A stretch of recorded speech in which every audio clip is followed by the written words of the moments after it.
Ada seorang sahabat saya pernah cerita satu kisah. Saya agak sentak dan termenung bila dengar. Selepas sahabat saya seorang ni dia berceramah, dan selepas habis ceramahnya datang seorang ibu mendekati sahabat saya ni, dan dia kata dia siapa dan sebagainya. Dia pun tunjuk satu gambar tau. Gambar tu gambar seorang anak muda perempuan yang cantik. Dan dia perkenalkan, dia katanya, "Ustaz, cantik tak ni?" So, sahabat saya kata, "Cantik lah ibu." Rupanya tu anaknya. Subhanallah. So bila beritahu anaknya, so sahabat saya senyum dan sebagainya, puji anaknya yang cantik. Bukan itu rupanya dia nak bagi tahu. Rupanya yang dia tunjuk cantik tu, sahabat-sahabat semua, adalah gambar arwah anaknya. Allahu Akbar. Rupanya anaknya dah meninggal dunia. So dia bagi tahu, "Ustaz, anak saya ni dah meninggal Ustaz."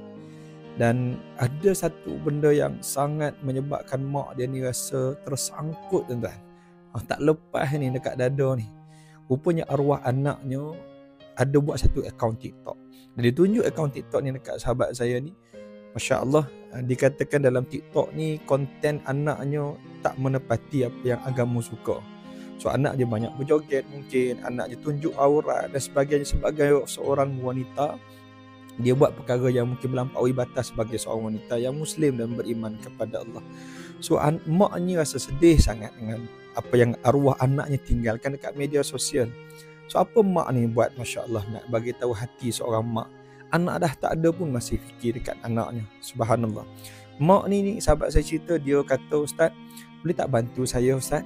Setakat ni Ustaz, saya dah pergi banyak kedai telefon, baiki telefon, tanya orang yang biasa repair dan sebagainya. Boleh tak dik kalau tolong tutup akaun TikTok orang?" Anaknya lah, Masya Allah. So satu soalan yang akan ditanya oleh orang yang baiki telefon ni, katanya, "Makcik tahu password tak?" Antara soalan lah. So dia kata, "Tak tahu adik, tak tahu." Dia kata, "Cik, kalau tak tahu password susah sikit, kami tak reti nak ejan dan sebagainya." So ibu ni bagi tahu, Masya Allah, setakat ni sampai hari ni saya dipahamkan, makcik ni, ibu ni masih gagal tutup akaun anaknya. Dan dia bagi tahu, "Ustaz, saya tak tahu nak buat macam mana. Sedih saya Ustaz, sebab video anak saya yang tak tutup aurat dan sebagainya ni masih berjalan Ustaz. Dan masih dapat komen-komen lucah, komen-komen yang jijik, komen-komen yang tak baik dekat video arwah anak saya." Allahu Akbar. Mak ni risau dekat anak dia, sedih dekat anak dia, apa yang anaknya dah tinggalkan dekat media sosial. Saya dengar, tuan-tuan, tergamam saya, terkejut saya, terfikir macam perkara. Benda pertama saya secara peribadi terlintas, "Ya Allah, ampunkanlah arwah." Betul tak, tuan-tuan? Kalau kita dalam kubur tempat si anak tu, Masya Allah, apa kita harap lagi? Tak ada lah. Kita harap follower kita datang komen, follower kita share video kita. Kita pasti harap janganlah ada orang share video aku. Betul tak, tuan-tuan? Janganlah ada orang komen pelik-pelik, "Tolong doakan aku." Macam mana mak dia buat, itulah sepatutnya. Subhanallah. Inilah saya nak sebut buat semua. Wahai anak-anak muda, termasuk siapa-siapa yang buat konten, termasuk saya, ibu-ibu, ayah-ayah yang ada anak muda, tolong sampaikan video ni.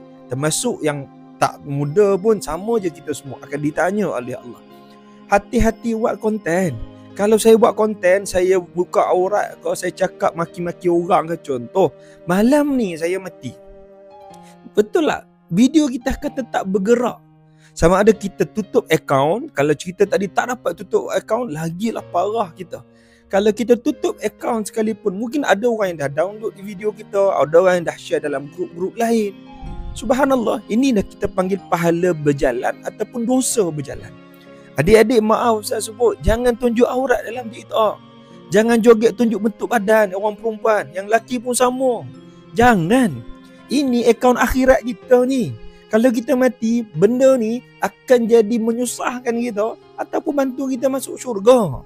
Maaf dek, Ustaz nak sebut, dengar betul-betul kerana Allah. Tak berbaloi dek, dapat view 20 juta tapi dipukul oleh malaikat Allah 20 tahun, 200 tahun dalam neraka, dalam alam kubur. Tak berbaloi. Sakaratul maut kita pun dah susah dah. Siapa nak tolong kita masa tu? Tu follower kita nak tolong kita, viewer kita yang puji kita, tubuh kita cantik, yang nak macam-macam lah komen tak elok tu, boleh bantu kita? Tak boleh. Jangan tertipu. Semua sekali lah, yang berjoget ke, yang tunjuk aurat ke, yang meniaga tipu orang ke, meniaga tunjuk, maaf sebut, meniaga tunjuk yang tak sepatutnya, macam-macam hari ni. Kita nak hidup sampai umur berapa? Kalau mati tengah buat live, Kan kalau mati lepas saya rakam video ni, contoh termasuk saya, kita nak jawab apa depan Allah? Kita semua hidup kejap je, lepas tu nak masuk syurga. Kan? Tiba-tiba asbab video-video kita menghalang kita masuk syurga, bahkan malayak kita jadi ahli neraka Allah. Tak ada guna kita hidup follower ramai, duit banyak, famous. Contoh, perkara ni kena hati-hati. Wahai semua content creator yang ada, yang sedang menonton, sampaikan video ni buat semua, khususnya umat Muhammad sallallahu alaihi wasallam. Gunakan konten kita dalam ni sampai Allah sayang kita. Yang tak elok kita delete semua. Delete kerana Allah. Kita buat yang baik-baik, walaupun kita belum baik, tapi kita paksa diri kita jadi baik sebab Allah memang nak kita jadi baik. Kita berusaha sama-sama, insya-Allah. Bukan nak marah apa semua, tak ada. Saya sekadar pesan, tak ada sayang. Kerana Allah.